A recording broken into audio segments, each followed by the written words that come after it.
nhớ trong trong chia sẻ đây ạ cho phong như sẽ đờ nó chè cứ giờ cho bé bài nó chỉ cho bố tỏ lối rõ trong khi này ạ nha cho của tôi trồng bé bao kia thế nhưng mà cái nó hoàn toàn giống thì hồi chưa là cô chỉ cho trong cân gọi đi thế ạ chẳng tôi cô chờ nó phụ về trong nó chè tên nhau hoa nó chè rõ trong bờ lưới vậy để khỏi bé bỏ nó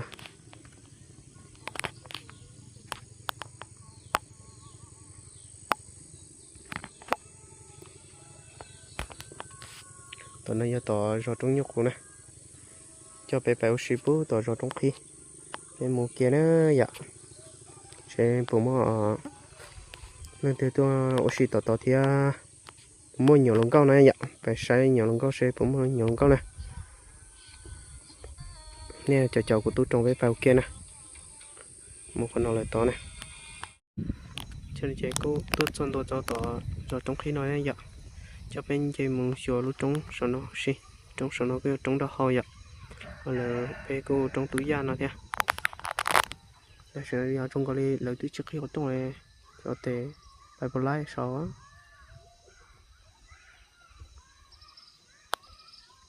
chỉ bao tiêu gỡ bộ gỡ bài sau gỡ chỉ bài sau nào tay cái gỡ bộ tay giờ cho con nó thôi bài nó xì sọt trong này bé tay kia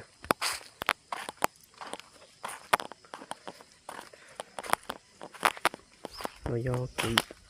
ý tôi chính giờ thế ạ thế mà nếu cứ giao cụ chị hút cứ nó sẽ chỉ nhà thế chỉ tao mua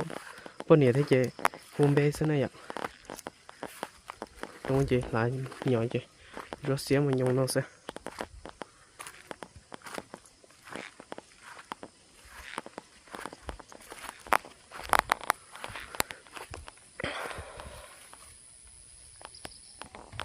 thì cái cho sát thì trong nó vậy thì lấy rồi đây bé chị nhỏ là lúc trong đu nó sáng đầu xưa còn nó cho thì bé ba man bé là kiện là xưa vậy cô chơi thế xưa chỉ đem vào cha này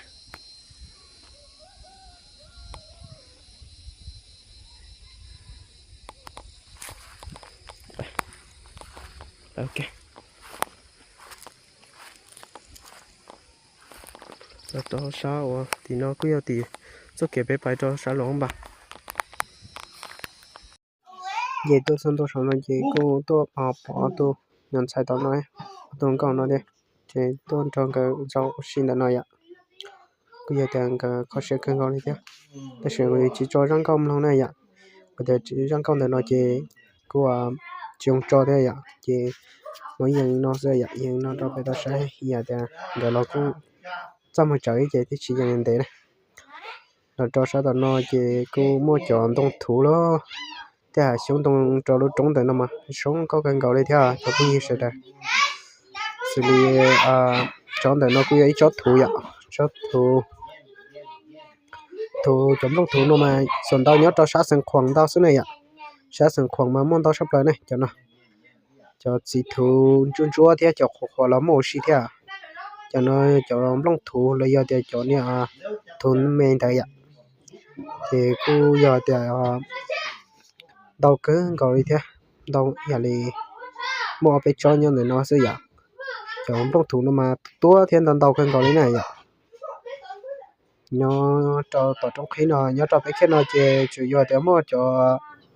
thủ chỉ nhớ tổ trong khi nó thì muaไปcho nó tao sai thế này ạ xong tao chỉ số mua thế cho hậu nó cũng mua cho chỉ bulu nữa ạ ta tổ mẹ ai ta tổ vào chỉ ở sao đi cái cho chơi chỉ bulu ở sao ạ xử lý khó bé bỏ này nó cứ giờ ý cho chỉ bulu mẹ ai chừng chỗ này ạ cho nó mà nếu chừng nhau mình nhỏ thế thế sao cũng mới cho chỉ bulu nhóm lớn tiền đi khó bé bỏ nó thế là cho nên nó chỉ mua chỉ đằng đó giờ cần gọi đi thế ạ mua chỉ bulu mua chỉ thú mua chỉ bờ men lo cho chỉ mà cắt than này giờ thì cho chỉ mà trồng này ạ nó sao tận nó nó cho sợ nó chế bé lo bé chế này vậy tôi lần nào thì chế bé lo bé chế là người cứ dùng tên ra ra vậy cái lúc chế lúc tên ra này cứ là cái vậy cô theo tôi nóng say nó tôi cứ nói chế chỉ nó tôi lần nào thì chế bây giờ chỉ nhớ là vậy lo chế chẳng mà lười ra tôi trái chỉ lo nào lo thì chế cứ lo nhua thế này vậy thì bé thì tao lo bé chế này vậy thì tên nó lo cái áo xí cái mông tua thế vậy là lúc sau nó gì nhon để trời chắc ở chỗ này nếu mà ship tiền thu cho thì nó thay là lúc sau nó cũng là chữ cái bữa tao trả cái nào thế trả cái yon để tụi chế phải mua lúc tao đỡ nó nè trả cái yon phải tiết tiền là nó chân lúc trong nó sát tao chỉ tao cho vé rồi thế ạ vậy còn gì thì cho vé rồi này ạ cái tẹo nó lớn tiền để thu cái nó xí thì thu nó cái cô là giờ thì thu nhỏ nó có nó cái cô nhỏ đó ý thu nhỏ trâu cho nó thế ạ ta sẽ ý thu cô nhỏ cho tao trống nhau thế thì bây ta tao làm một chuyện gì cái vấn đề ạ mà là cái ạ thì mình chỉ cho mà rồi lại thế cái vấn đề bố tao thì chỉ cho bọn cái chơi thế ạ xem nó chỉ bây từ lo giờ thâu là lú sò nữa nè là chân đua toàn thu sò nó chỉ ít thu nóng để nó chạy cũng nhớ là nó cái cú toàn chạy cái toàn lúc thở để đỡ tỏi ạ chỉ cú chỉ về thế ạ thì mong cái nó xăm thế chị cái cú là chạy toàn nó chỉ ít thu cú chạy chế bảy thế chứ thì ít là nhớ toàn thu sò nó to nó sẽ được bù lò nó ạ thì to thì to lò mà lò to nữa ạ thì chuẩn lý là sự gì bé mà lò ấy lấy một số tập cái rồi chị sẽ được rồi chị nhưng mà tay nó vậy thì to này nó cho xe nó chị này cứ lòn ra thế thì thì ở trong cái to mình chỉ nó sẽ cứ bỏ nó lò thì chị thì tao lò cho áp lò bảy đùa này thì bé ta tao lò bảy chế là cứ giờ thì mua tên cho lò là bảy tế lò sợ theo giờ sống tôi thế chị thì tao lò bảy chế này nè nó xong nó chế chế chắc khá cho tổ chúng nhau nó tốt to cũng nhớ hết cái gì đó nó xí à cô cũng to cái tổ chúng nhau nó chế tôi to cái lúc chế tua nó này ạ thì tôi to cái gì cái ạ chế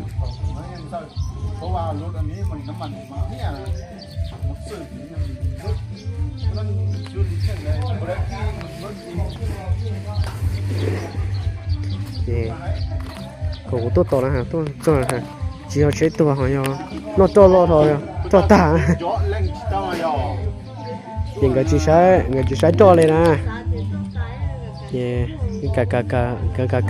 cái hũ tốt cho này ha bây giờ cũng nhỏ xa đi tôi chơi à nhớ to mình có to chúng nhiều nói vậy tôi chỉ nửa tao nửa tôi vậy muốn nửa xa tôi phải to chúng nhiều to vậy mà lên lon được cái hàng cái mà cái to ta nó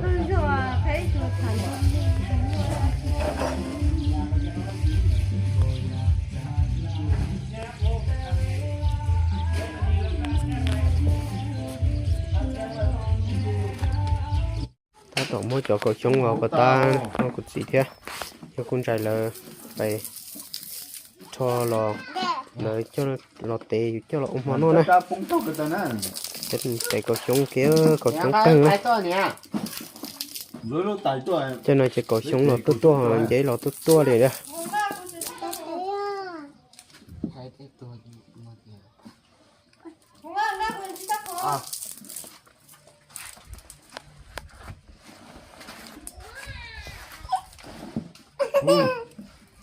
hay ta vô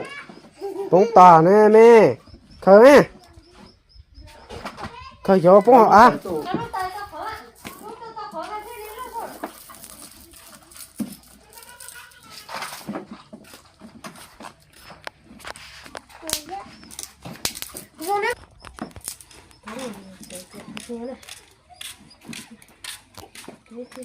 để mình nhuận chua để con chua bé này mua bún mùa nên mua cho tài ạ不透过本的lúa sẽ trái để lúa chín mồm từ có có thể cắn liền vậy 有那种的。那有。看到手没？没看到手，落鸡。嗯。落手可口心了。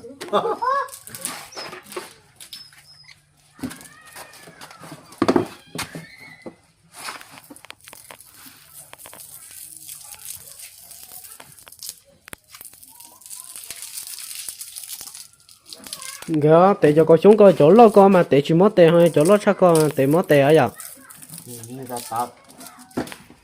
giờ luôn có liên thì tè xong luôn thì ta xong đến đợi chơi khi này nè tè cho đừng gọt túi chơi để nó nè cho cái mót cũng luôn phía cho tè nó là chỉ cho tè cơ tè bộ chứ ơi giờ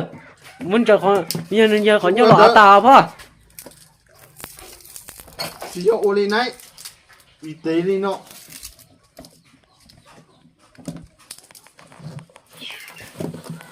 để tao chơi cho nó đỡ luôn rồi cho nên chúa nó mua vậy sao có sao muốn lên nữa cả cần cho tôi cho luôn rồi vậy tôi cho này đỡ đỡ gừng chúa này nè để cho bà không nói bà không tọt cái chúa nữa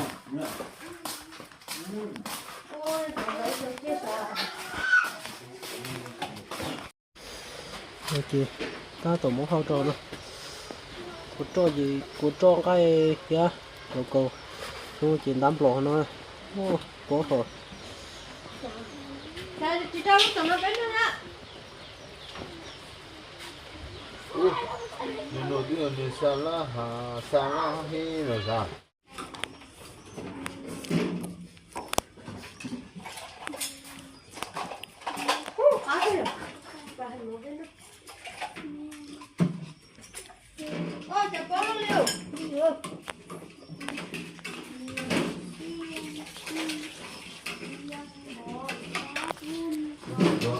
Có giống không?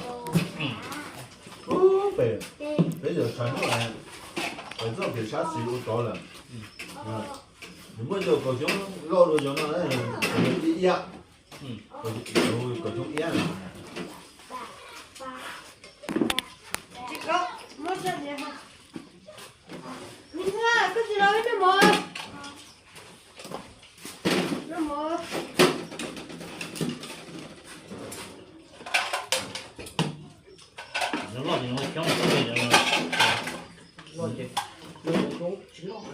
Đã để hai mẹ. Chết chưa? Cá hả? Cá hả?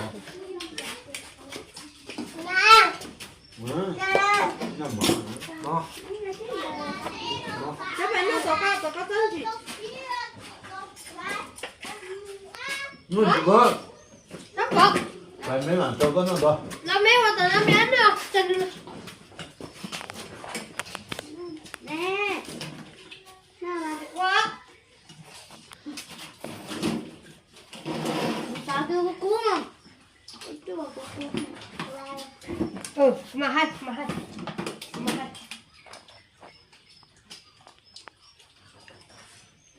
Con chị con à? Con chị.